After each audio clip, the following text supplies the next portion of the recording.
Hello again, my name's Gabe Zollner. Just read a rather interesting article. I'll attach it. It's posted by the Los Angeles Times, dated October the 24th, 2016, which happens to be today. You're not going to believe this, but then again, it shouldn't surprise anyone based on how dysfunctional our government is. Title: Thousands of California soldiers forced to repay enlistment bonuses a decade after going to war. You also want to watch the embedded video. Short of troops to fight in Iraq and Afghanistan, a decade ago, the California National Guard enticed thousands of soldiers with bonuses of $15,000 or more to re-enlist and go to war. This was written by David S. Cloud. Now the Pentagon is demanding the money back. Nearly 10,000 soldiers, many of whom served multiple combat tours, have been forced to repay large enlistment bonuses and slapped with interest charges, wage garnishment, and tax liens if they refuse, after audits revealed widespread overpayment by the California Guard at the height of the war's last decade. Investigations have determined that lack of oversight allowed for widespread fraud and mismanagement by California Guard officials under pressure to meet enlistment targets. Didn't the State Department lose like $6 billion under Hillary Rodham Clinton? Huh? Didn't the Pentagon also lose $2.3 trillion the day before 9/11, which was announced by the Secretary of Defense at that time? And now they want to go and take back money that they gave to these soldiers that put their lives on the line. Are you going to give those soldiers back that lost their limbs? Huh? Those that re-enlisted? Are you going to give them back their legs, their arms? How about their sanity? Huh? Are you going to give them back their sanity watching the horrors of war? Are you going to give them that back as well?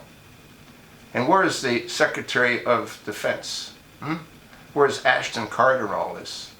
Where's Barack Hussein Obama in all this? He probably wanted the money back. He's the one that detests our military. He's the one that undermined our military. Absolutely crazy. Yeah, I mean, you can't believe much of this, but it's real. Read the article. Watch the video.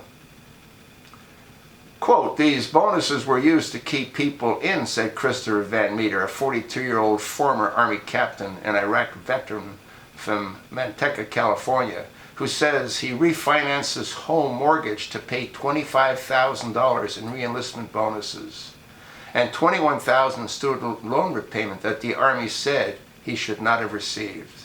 People like me just got screwed.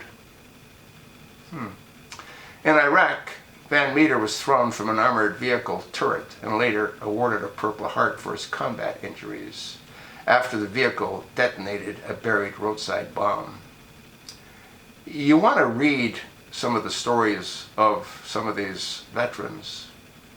Susan Haley, a Los Angeles native and former Army Master Sergeant, was deployed to Afghanistan in 2008, said she sends the Pentagon $650 a month, a quarter of her family's income, to pay down at $20,500 in bonuses that the Guard says were given to her improperly.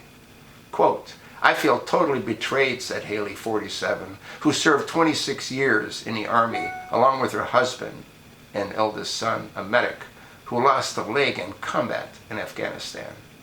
Don't you think that's enough payment? Huh? Folks,